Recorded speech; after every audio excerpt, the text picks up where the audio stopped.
Hello, আসসালামু আলাইকুম। আমি রিমন খান। 2021-এর Toyota Harrier non hybrid new শেপের 4.5 36,000 kilometre only run, almost brand new fresh একটা গাড়ি। এই গাড়িটাতে কি কি ফিচার আছে সেটা একটু দেখাই। ভিতরে চলে আসো। গাড়িটার ফার্স্টে আপনাদের চোখে পড়বে হচ্ছে কি ইনফোটেনমেন্ট সিস্টেমটা। এখানে ইনফোটেনমেন্ট সিস্টেমটা হচ্ছে জেবিএল সাউন্ড সিস্টেম। যেহেতু এটা একটা প্রিমিয়াম সেগমেন্টের গাড়ি, লাক্সারি একটা গাড়ি, সো সবাই চায় সাউন্ড কোয়ালিটিটা বেস্ট থাকুক এবং আপনার সব কিছু যাতে একটু প্রিমিয়াম থাকুক। এইখানে যে কনসোলটা আছে এটা ব্রাউন কনসোল, দুইটা কনসোল আসে, একটা ব্ল্যাক একটা ব্রাউন। ব্রাউনটা দেখতে বেশি প্রিমিয়াম দেখায়, লাক্সারি দেখায়, সো এটা হচ্ছে ব্রাউন কনসোল। এখানে আপনার 360 ভিউ ক্যামেরা আছে, অ্যারন ভিউ মনিটরটা আছে। আর আপনি যদি রেয়ার গিয়ারে দেন, মেজারমেন্ট স্কেলটা আছে বা পার্কিং অ্যাসিস্টটা আছে এখানে। আর মোডের কথা যদি বলি, এখানে আপনার তিনটা মোড আছে: sports mode, normal mode and eco mode. আমরা সবসময় ইকোটা দিয়ে চালাবো কারণ ইকোতে তেল কম খায়। অ্যান্ড এখানে আপনার হচ্ছে গিয়ে রেয়ার ভিউ যে মিররটা আছে এটা ডিজিটাল, পিছনের ক্যামেরা দেখা যাচ্ছে। আবার আপনি যদি এটা নামায় দেন, মিরর চলে আসবে। এখানে জাপান থেকে ড্যাশ ক্যাম আসছে, জাপানিজ ড্যাশ ক্যাম। এটা ভিতরে এবং বাইরে দুই সাইডেই এটা রেকর্ড করে। ভিতরে 360 ক্যামেরা, 360 ভিউটা নেয়। অ্যান্ড উপরে যদি দেখায়, প্যানোরামিক মুনরুফ আছে। প্যানোরামিক মুনরুফটা এটা আপনি চাইলে ফ্রস্টেড অ্যান্ড ডিফ্রস্টেড করতে পারেন। ফ্রস্টেড করলে বাইরে থেকে ভিতর দেখা যায় না এবং ভিতর থেকে বাইরে দেখা যায় না, আর ডিফ্রস্টেড করলে আপনি দেখতে পারবেন। ওকে, মডেলিস্টা বডি কিট।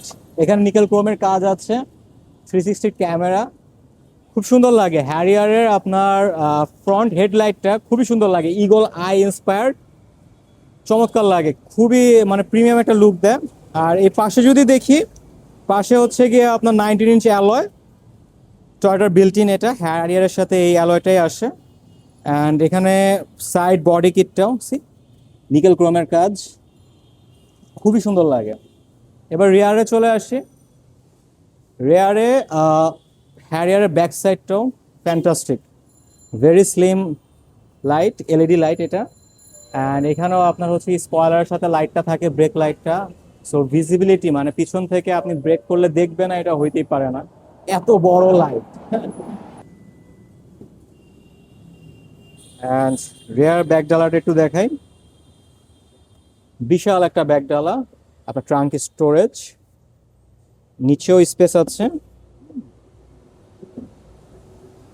এখানে জেবিএল সাউন্ড সিস্টেমের স্পিকার আছে, যেটা উফার আর কি, হ্যাঁ, উফারটা আছে।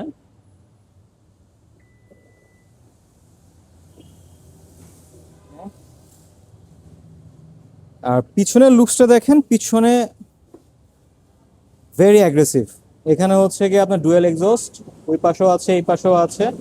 অ্যান্ড প্রতিটা ভাঁজ, প্রতিটা কর্নার মানে খুবই অ্যাগ্রেসিভ, ভাল লাগে গাড়িগুলো দেখতে। এই গাড়িটা আমার রেডি আছে, শোরুমে রেডি আছে। আপনারা যারা হ্যারিয়ার পারচেস করতে চাচ্ছেন, লো মাইলেজ অ্যান্ড পয়েন্ট ভালো, এটা 4.5 36,000 কিলোমিটার, ডেফিনেটলি ফ্যান্টাস্টিক একটা ইউনিট। হ্যারিয়ার বা যে কোনো লাক্সারি ইউনিটের ক্ষেত্রে আপনারা সবসময় টপ ট্রিমটা বা হায়েস্ট প্যাকেজটা নেওয়ার চেষ্টা করবেন। হ্যারিয়ারের ক্ষেত্রে যেমন জেড লেদার প্যাকেজটা, ফুল অপশন, এরকম গাড়িগুলো নেওয়ার চেষ্টা করবেন। এটার কারণটা হচ্ছে গিয়ে ডেফিনেটলি লাক্সারি ইউনিটগুলো আপনি যখন রিসেল করতে যাবেন, যে এটাকে আবার পারচেস করবে সেও ডেফিনেটলি একটু লাক্সারি, একটু শৌখিন, সেও একটা মানে টপ ট্রিম বা সব অপশনস আছে এরকম জিনিসই নিতে চেষ্টা করবে। আপনার যদি বেসিক প্যাকেজের দিকে থাকেন, সেই ক্ষেত্রে আপনার যখন রিসেল করতে যাবেন সেই ক্ষেত্রে কিন্তু কাস্টমার পাওয়া যায় না। আমরা গাড়ি যে আমরা যে পারচেস করি, ডেফিনেটলি আমাদের মাথায় একটা চিন্তা থাকে যে 5 বছর 6 বছর পর এটাকে আমার চেঞ্জ করতে লাগবে, এটাকে আমার বিক্রি করতে লাগবে। এখন বিক্রি করার সময় যদি আপনার কাস্টমার না পান, সেই ক্ষেত্রে কিন্তু আপনার গাড়ির প্রাইস অনেক ফল হবে।